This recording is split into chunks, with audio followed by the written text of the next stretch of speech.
Hi friends, railway recruitment board నుంచి assistant loco పైలట్కి సంబంధించి ఏదైతే నోటిఫికేషన్ వచ్చిందో అది ఈరోజు మనం క్లియర్గా స్టెప్ బై స్టెప్ ఎక్స్ప్లెయిన్ చేసుకున్నాం. సో ఫ్రెండ్స్, మనకి 12/4/2025 అంటే రేపు ఆన్లైన్ అప్లై అనేది ఓపెన్ అవుతుంది. రేపు ఓపెన్ అయిన తర్వాత రేపు సాయంత్రానికి అలా ఏ విధంగా అప్లై చేయాలో కూడా స్టెప్ బై స్టెప్ మన ఛానల్లో క్లియర్గా వీడియో వస్తుంది. చూసి అప్లై చేయండి, ఎవరో కూడా కంగారు పడొద్దు. సో ఫ్రెండ్స్, డిస్క్రిప్షన్లో లింక్ ఇచ్చాను. ఈ నోటిఫికేషన్ ఒకసారి పూర్తిగా చదివి మీరు కూడా బాగా అర్థం చేసుకొని మీరు అప్లై చేయడానికి ట్రై చేయండి. ఎందుకంటే ఇందులో ఇంపార్టెంట్ విషయాలు కనుక మనం ఫస్ట్ మాట్లాడుకున్నట్లయితే, మీరు ఆన్లైన్ అప్లై చేసేటప్పుడు అకౌంట్ క్రియేట్ చేసుకోవాల్సి ఉంటుంది. సో ఫ్రెండ్స్, అకౌంట్ క్రియేట్ చేసుకునేటప్పుడు అందులో 12 ఆప్షన్స్ ఉంటాయి. అంటే 12 డీటెయిల్స్ అనేవి మనం ఫిల్ చేయాలి. అందులో ఒకటేంటంటే మొబైల్ నెంబరు, అలాగే 2 ఈమెయిల్ ఐడి, 3 అప్లైంట్ పేరు అంటే మీ పేరు, తర్వాత మీ నాన్నగారి పేరు, మీ అమ్మగారి పేరు, మీరు జనరల్ అంటే మెయిలా ఫీమేలా, nationality, date of birth, matriculation roll number, matriculation certificate, అలాగే మెట్రికులేషన్ సీరియల్ నెంబరు, ఇవన్నీ కూడా మీరు ఎట్టి పరిస్థితుల్లోనూ కూడా కెన్ నాట్ బి మాడిఫైడ్, ఎట్టి పరిస్థితుల్లోనూ కూడా మాడిఫై చేయలేరు. కాబట్టి మీరు 1-2 సార్లు అకౌంట్ క్రియేట్ చేసుకునేటప్పుడు చాలా జాగ్రత్తలు తీసుకోండి. మీ 10th క్లాస్ సర్టిఫికేట్ పక్కన పెట్టుకొని అకౌంట్ అనేది మీరు క్రియేట్ చేసుకోవాలి. క్రియేట్ చేసుకున్నప్పుడు ఎటువంటి మిస్టేక్స్ ఉన్నా సరే మీరు ఈ నోటిఫికేషన్ మిస్ అయిపోయినట్టే. కాబట్టి చాలా జాగ్రత్తగా ఫిల్ చేయండి. So friends, how to apply video మన ఛానల్లో వస్తుంది, అది కూడా చూసి మీరు అప్లై చేయండి. ఇప్పుడు కంగారు ఏమీ లేదు. ఓకే ఫ్రెండ్స్, ఇక ఈ 12 రకాల ఆప్షన్లో మాత్రం ఎట్టి పరిస్థితుల్లోనూ కూడా మిస్టేక్ చేయకండి. ఒకవేళ చేస్తే మీరు ఈ నోటిఫికేషన్ మిస్ అయిపోయినట్టే. కాబట్టి చాలా జాగ్రత్తగా అకౌంట్ అనేది క్రియేట్ చేసుకోండి. ఇక నెక్స్ట్ ఏంటంటే, ఎవరైతే దీనికి ఆన్లైన్లో అప్లై చేస్తున్నారో మోర్ దెన్ 1 అప్లికేషన్, ఎవరైతే 1 లేదా అంతకన్నా ఎక్కువ అప్లికేషన్లు అప్లై చేసినా, రైల్వే రిక్రూట్మెంట్ బోర్డు నుంచి కానీ రైల్వే రిక్రూట్మెంట్ సెల్ నుంచి కానీ ఎటువంటి నోటిఫికేషన్ వచ్చినా మీ అప్లికేషన్ ఇప్పుడు మీ అప్లికేషన్ రిజెక్ట్ చేయడంతో పాటు ఫ్యూచర్లో వచ్చే నోటిఫికేషన్లకి కూడా మిమ్మల్ని డిబార్ చేస్తామని వీళ్ళు మనకి అప్డేట్ అయితే తీసుకురావడం జరిగింది. కాబట్టి మీరు ఒకే ఒక అప్లికేషన్ అప్లై చేయాలి. అప్లికేషన్లో చిన్న చిన్న మైనర్ చేంజెస్ ఉన్నాయని చెప్పేసి మీరు ఎటు పరిస్థితుల్లోనైనా 2 అప్లికేషన్ కనుక మీరు అప్లై చేస్తే మీకు రైల్వేలో ఉద్యోగం సంపాదించాలన్న కల ఉంటే దానికి కొంచెం దూరమైనట్టే. కాబట్టి మీరు చాలా జాగ్రత్తగా మీరు ఒక్క అప్లికేషన్ మాత్రం అప్లై చేయండి. ఎటువంటి మిస్టేక్స్ కూడా అందులో మీరు చేయకండి. ఓకే ఫ్రెండ్స్, ఇక నెక్స్ట్ మనం ఇంపార్టెంట్ డేట్స్ కనుక తెలుసుకున్నట్లయితే, మనకి ఇంతకుముందు ఎంప్లాయ్మెంట్ న్యూస్ అనేది 29/3/2025లో వచ్చింది. ఆల్రెడీ అది మనం వీడియో చేసుకున్నాము. ఇక ఆన్లైన్ అప్లై అనేది 12/4/2025 నుంచి 11/5/2025 అర్ధరాత్రి 11:59 వరకు మనం ఆన్లైన్లో అప్లై చేయొచ్చు. ఇక మనకి ఫీజు అనేది 13/5/2025 అర్ధరాత్రి 11:59 వరకు ఫీజు పే చేయొచ్చు. ఇక మోడిఫికేషన్ అంటే మీ అప్లికేషన్లో ఇన్ కేస్ ఏమైనా తప్పులు ఉన్నట్లయితే 14/5/2025 నుంచి 23/5/2025 వరకు మీ అప్లికేషన్ మోడిఫికేషన్ డబ్బులు కట్టి చేసుకోవచ్చు. కానీ మీరు క్రియేట్ అకౌంట్ అనే ఆప్షన్ని రైల్వే బోర్డుని ఎట్టి పరిస్థితుల్లోని మోడిఫికేషన్ చేయలేరు. అంటే మీరు డబ్బులు కట్టినా దాన్ని ఎడిట్ చేయలేదు. కాబట్టి చాలా జాగ్రత్తగా చూసుకొని అప్లికేషన్ అప్లై చేయండి. ఓకే ఫ్రెండ్స్, ఇది మా ఛానల్ ఇండియన్ రిక్రూట్మెంట్ అప్డేట్స్ అనేది కేవలం ఐటీ వాళ్ళ కోసం మాత్రమే. ఐటీకి సంబంధించి ఎటువంటి ప్రభుత్వ ఉద్యోగాలైన ఎటువంటి అప్రెంటిస్షిప్ నోటిఫికేషన్ కావాలంటే ఖచ్చితంగా మీరు మన ఛానల్ని సబ్స్క్రైబ్ చేయండి. వీడియో మొత్తం చూడండి. నేను ఎక్స్ప్లెయిన్ చేసే విధానం మీకు నచ్చినట్లయితేనే మన వీడియోకి ఒక లైక్ చేసి మన ఛానల్ని సపోర్ట్ చేయండి. ఓకే ఫ్రెండ్స్, ఇక మనకు అసిస్టెంట్ లోకో పైలట్ గురించి మాట్లాడుకున్నట్లయితే ఖచ్చితంగా మీరు ఆన్లైన్ అప్లై మాత్రమే చేయాలి. ఇది 7th పే కమిషన్ ప్రకారం లెవెల్ 2 ఉంటుంది. మీకు బేసిక్ అనేది 19,900 ఉంటుంది. మెడికల్ స్టాండర్డ్ అనేది A1 ఉంటుంది. A1 మెడికల్ స్టాండర్డ్ ఎలా ఉంటుందో వీడియోలో ముందు మనం ఎక్స్ప్లెయిన్ చేసుకుందాం. సో ఫ్రెండ్స్, ఇక ఏజ్ అన్ 1/7/2025కి 18-30 సంవత్సరాల మధ్యలో ఉండాలి.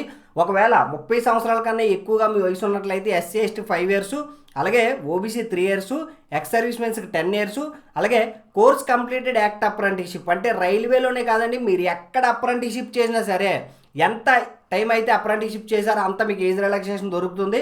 ఒకవేళ మీరు 25 సంవత్సరాల కన్నా ముందే అప్రెంటిస్షిప్ కనుక చేసి ఉన్నట్లయితే మీకు 35 సంవత్సరాల వరకు ఏజ్ రిలాక్సేషన్ అనేది దొరుకుతుంది. ఓకే ఫ్రెండ్స్, దాని గురించి కంప్లీట్గా నేను ముందు ఎక్స్ప్లెయిన్ చేస్తాను. మనకు టోటల్గా 9,970 వేకెన్సీస్ అయితే అందుబాటులో ఉన్నాయి. ఇక ఇంపార్టెంట్ ఇన్స్ట్రక్షన్స్ కనుక చూసుకున్నట్లయితే, మీరు ఈ అప్లికేషన్ని ఆన్లైన్లో అప్లై చేయాలి.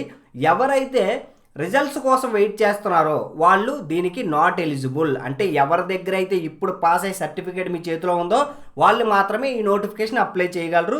సో ఫ్రెండ్స్, ఇక ఈ అప్లై చేసేటప్పుడు ఓన్లీ ఒక రైల్వే బోర్డుకు మాత్రమే అప్లై చేయాలి, ఒక అప్లికేషన్ మాత్రమే పెట్టాలి. అంతకన్నా ఎక్కువ అయినట్లయితే మిమ్మల్ని రిజెక్ట్ చేయడంతో పాటు ఫ్యూచర్లో జరిగే ఎగ్జామ్స్కి మిమ్మల్ని డిబార్ చేయడం కూడా జరుగుతుంది. కాబట్టి ఇది మీరు దృష్టిలో పెట్టుకొని అప్లికేషన్ అనేది చాలా జాగ్రత్తగా ఫిల్ చేయండి. సో ఫ్రెండ్స్, ఎలిజిబిలిటీ అనేది మనం ముందు క్లియర్గా ఎక్స్ప్లెయిన్ చేసుకుందాం. సో ఫ్రెండ్స్, మెడికల్ ఫిట్నెస్ అనేది యాజ్ పర్ ఏఎల్పి రూల్స్ ప్రకారం ఉంటాయి. దీనికి కూడా మీరు నోటిఫికేషన్ క్లియర్గా చదవండి, మీకు చాలా బాగా అర్థమవుతుంది. సో ఫ్రెండ్స్, ఏజ్ అనేది 1/7/25 18-30 సంవత్సరాలు ఉన్నాయి. అది కూడా ఏజ్ రిలాక్సేషన్ అనేది అందుబాటులో ఉంటుంది. సో ఫ్రెండ్స్, ఇక నెక్స్ట్ మీరు ఆన్లైన్ అప్లికేషన్ అప్లై చేసేటప్పుడు active mobile number, email ID ఖచ్చితంగా మీరు ఎగ్జామ్ కంప్లీట్ అయ్యేంత వరకు, అంటే నోటిఫికేషన్ క్లోజ్ చేసేంత వరకు కూడా మీ దగ్గర అవి యాక్టివ్లో ఉండాలన్నమాట. సో ఫ్రెండ్స్, ఇక దీనికి మొబైల్ నెంబర్కి మనకి ఈమెయిల్ ఐడికి ఓటీపీ వస్తుంది. అకౌంట్ వెరిఫికేషన్కి ఖచ్చితంగా ఓటీపీ అనేది మీరు క్రియేట్ అయిన అకౌంట్ ఉన్నప్పుడు అవి ఖచ్చితంగా మీ దగ్గర పెట్టుకోవాల్సి ఉంటుందన్నమాట. సో ఫ్రెండ్స్, ఇక ఈ 12 రకాల ఆప్షన్స్ అకౌంట్ క్రియేట్ చేసినప్పుడు చెప్పుకున్నాం కదా, అదొకటి. అలాగే రైల్వే బోర్డు ఒకటి. ఈ రెండు మాత్రం ఎట్టి పరిస్థితుల్లోని మీరు చేంజ్ చేయడానికి అవ్వదు. ఇక మిగతావి ఏవైనా మీరు మాడిఫికేషన్ చేసుకుందాం అనుకుంటే 250 రూపాయలు కట్టి మీరు 14/5/25 నుంచి 23/5/25 వరకు మీరు మాడిఫికేషన్ అనేది చేసుకునే అవకాశం రైల్వే బోర్డు అనేది మీకు ఇస్తుంది అనమాట. సో ఫ్రెండ్స్, సిబిటి ఎగ్జామ్ కోసం మనం క్లియర్గా ఒక వీడియో చేసుకుందాం, ఎందుకంటే అది చాలా పెద్దది, దాదాపుగా అదంగా 10 నుంచి 15 నిమిషాల వీడియో అవుతుంది. సిబిటి ఎగ్జామ్ అనేది ఏ విధంగా ఉంటుంది, ఏంటి ప్రిపేర్ అవ్వాలి, సిబిటి 1 ఎలా ఉంటుంది, 2 ఎలా ఉంటుంది, తర్వాత ప్రొసీజర్ అనేది ఏ విధంగా ఉంటుంది అనేది క్లియర్గా మనం తర్వాత వీడియోలో ఎక్స్ప్లెయిన్ చేసుకుందాం. సో ఫ్రెండ్స్, నెగిటివ్ మార్క్ ఎలా ఉంటుందంటే 1/3 నెగిటివ్ మార్క్ ఉంటుంది. దానికి సిబిటి 1కి సిబిటి 2కి మాత్రమే 1/3 ఉంటుంది. ఇక సిబ్యాట్ ఏదైతే కంప్యూటర్ బేస్డ్ యాప్టిట్యూడ్ టెస్ట్ ఉందో దానికి మాత్రం ఎటువంటి నెగిటివ్ మార్క్ కూడా లేదనమాట. సో ఫ్రెండ్స్, బ్యాండెడ్ ఐటమ్ అంటే బ్లూటూత్ కానీ, ఫోన్ కానీ, స్మార్ట్ వాచ్ కానీ ఇటువంటి బ్యాండ్ ఐటమ్స్లోకి వస్తాయి.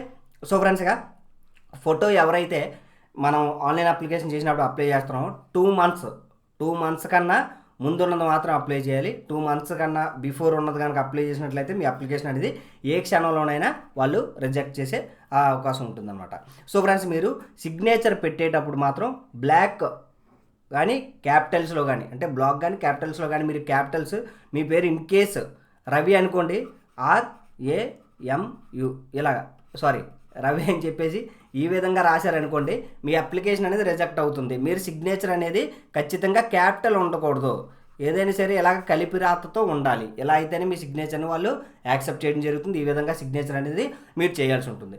సో ఫ్రెండ్స్, ఫ్రీ ట్రావెల్ దొరుకుతుంది. ఎవరికంటే SC ST వాళ్ళకి మాత్రం ఫ్రీ ట్రావెల్ దొరుకుతుంది. అది వీళ్ళు యూటిలైజ్ చేసుకోండి. ఖచ్చితంగా ఫ్రీ ట్రావెల్ అనేది మీకు సెకండ్ స్లిప్పర్ అనేది వీళ్ళు ఇస్తారనమాట. పోస్టింగ్ అనేది మీరు అప్లై చేసిన రైల్వే బోర్డులోని దాదాపుగా 5 నుంచి 10 సంవత్సరాలు సర్వీస్ చేసిన తర్వాతే మీకు మ్యూచువల్ ట్రాన్స్ఫర్స్ అయ్యి దొరుకుతాయి. అప్పటి వరకు ఎటువంటి పరిస్థితుల్లోనూ కూడా బోర్డ్స్ చేంజ్ అయ్యే అవకాశం ఉండదని చెప్పేసి క్లియర్గా ఇందులో చెప్తున్నారు. సో ఫ్రెండ్స్, క్యాండిడేట్స్కి ఒక అడ్వైజ్ ఇస్తున్నారనమాట. రైల్వే బోర్డులో ఏంటంటే లాస్ట్ మినిట్ వరకు వెయిట్ చేస్తే అప్లికేషన్ రష్ పెరిగిపోతుంది, తర్వాత మీ అప్లికేషన్ అనేది ఫెయిల్ అయ్యే అవకాశాలు ఉన్నాయి. కాబట్టి వీలైనంత తొందరగా అప్లై చేసుకోండి అని చెప్తుంది. సో ఫ్రెండ్స్, కాబట్టి మీరు ఏం చేస్తారంటే ఫస్ట్ 5 రోజులు వదిలేసేయండి. ఎందుకంటే ఎవరైనా మిస్టేక్స్ చేస్తే ఆ మిస్టేక్స్ ఏంటంటే ఫస్ట్ 5 రోజుల్లోనే ఫ్రెండ్స్తో డిస్కస్ చేస్తాం. యూట్యూబ్ ఛానల్లో నాలంటి వాళ్ళు చాలామంది చెప్తారు. ఇవన్నీ చూసుకొని డాక్యుమెంట్స్ అన్నీ రెడీ చేసుకోండి. 5 డేస్ తర్వాత మీరు దాదాపుగా ముందుకి, అంటే లాస్ట్ డేట్కి 10 రోజుల ముందు మీరు ఈ మధ్యలో కనుక అప్లికేషన్ అనేది అప్లై చేసినట్లయితే పర్ఫెక్ట్గా అప్లై చేసుకోవచ్చు. కాబట్టి ఆ డేట్లో మీరు అప్లై చేసుకోండి. సో ఫ్రెండ్స్, మీకు ఏమైనా ఇందులో సలహాలు, సందేహాలు ఏమైనా ఉన్నట్లయితే మాత్రం మీరు 9592001188కి కాల్ చేస్తే వాళ్ళు పూర్తి వివరాలనేవి మీకు అందిస్తారు. సో ఫ్రెండ్స్, ఇక స్టాండర్డ్ మెడికల్ ఫిట్నెస్ ఏంటంటే A1 అంటే మనకి 6/6 ఉండాలి, without glass, with fogging test, must not accept 2D. అంటే ఇది ఎవరికైతే ఐసైట్ ఉందో వాళ్ళకి క్లియర్గా అర్థమవుతుంది. Near vision SN 0.6 without glasses and must pass test, colour vision, binocular vision, అలాగే మనకి field of vision, night vision, mesopic vision, ఇటువంటివన్నీ కూడా ఖచ్చితంగా వీళ్ళు పాస్ అవ్వాలని చెప్పేసి చెప్తున్నారు. ఆ టెస్ట్లని పాస్ అయిన వాళ్ళకే ALP ఉద్యోగం ఇవ్వడం జరుగుతుంది. సో ఫ్రెండ్స్, ఏజ్ లిమిట్ కనుక చూసుకున్నట్లయితే మనకి ఏదైతే 1/7/25 ఉందో 18 నుంచి 30 సంవత్సరాల మధ్యలో అప్లై చేసుకోవచ్చు. 30 సంవత్సరాల కన్నా ఎక్కువ ఉన్నట్లయితే SC ST 5 years, OBC 3 years, ex service మెన్స్కి 3 to 6 to 8 years వరకు ఏజ్ రిలాక్సేషన్ అనేది యాజ్ పర్ వాళ్ళ క్యాస్ట్ ప్రకారం అందుబాటులో ఉంటుంది. సో ఫ్రెండ్స్, ఎవరైతే మన కోర్స్ కంప్లీట్ డైరెక్ట్ అప్రెంటిస్షిప్ వాళ్ళు ఉన్నారో, సో ఫ్రెండ్స్ వాళ్ళు క్లియర్గా వినండి చెప్పింది. ఎవరైతే అప్రెంటిస్షిప్ రైల్వేలోనే కాదండి, ఎక్కడైనా సరే మీరు అప్రెంటిస్షిప్ చేసినట్లయితే మీకు 1961 యాక్ట్ ప్రకారం మీరు 1 year అప్రెంటిస్షిప్ చేస్తే 1 year మీ ఏజ్లో రిలాక్సేషన్ అనేది చేయడం జరుగుతుంది. ఒకవేళ యాక్ట్ అప్రెంటిస్షిప్ అనేది మీరు 25 సంవత్సరాల లోపు చేశారనుకోండి, మీకు అన్రిజర్వ్డ్ వాళ్ళకి, ఎకనామికల్ సెక్షన్ వాళ్ళకు 30 నుంచి 35 సంవత్సరాల మధ్యలో ఉన్న వాళ్ళు అప్లై చేసుకోవచ్చు. ఓబీసీ వాళ్ళు 38 సంవత్సరాల మధ్యలో ఉన్న అప్లై చేసుకోవచ్చు. ఎస్సీ ఎస్టీ వాళ్ళు 40 సంవత్సరాల వరకు కూడా అప్లై చేసుకునే అవకాశం ఉంటుంది, మీరు యాక్ట్ అప్రెంటిస్ 25 సంవత్సరాల కన్నా బిఫోర్ కనుక చేసినట్లయితే. ఓకే ఫ్రెండ్స్, ఈ విధంగా ఉంటుంది.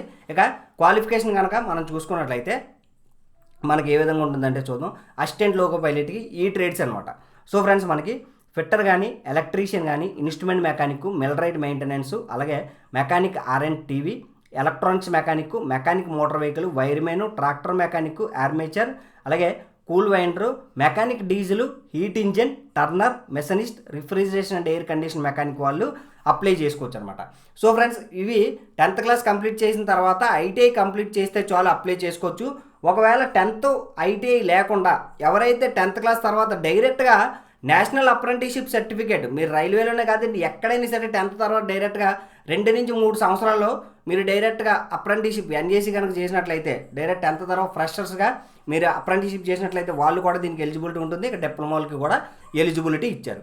ఓకే ఫ్రెండ్స్, ఇక ఇందులో మనకు బోర్డుల ప్రకారం చూసుకున్నట్లయితే అహ్మదాబాద్లో మనకి టోటల్గా ఎన్ని వేకెన్సీలు? 497 వేకెన్సీలు ఉన్నాయి. అజ్మర్లో 679, అలాగే ప్రయాగ్రాజ్లో మనకి 141, 81. అంటే ఈ విధంగా ప్రయాగ్రాజ్లో నార్థన్ రైల్వేలో 81, 508. సో ఫ్రెండ్స్, ఈ విధంగా ఉన్నాయన్నమాట. మీరు ఒక్కసారి దీన్ని స్క్రీన్ షాట్ తీసుకోండి.